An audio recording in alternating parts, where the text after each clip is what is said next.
umbes pool tundi tagasi oli Simuna läheduses ainult väiksed rüngpilved, aga nüüd nad on juba päris suured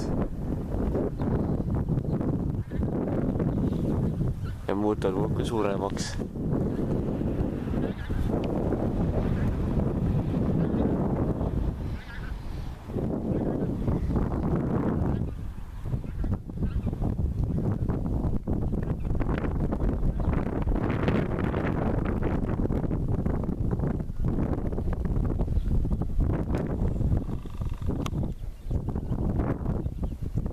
Selle rüngpilve tippude peal on tipploor.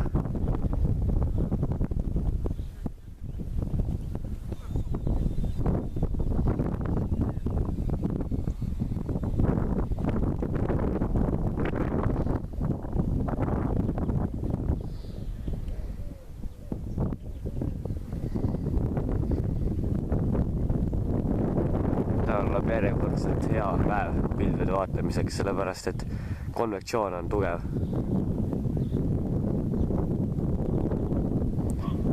Pärast lõunaks loodaks näha juba rüngsaju pilvi, kui veab.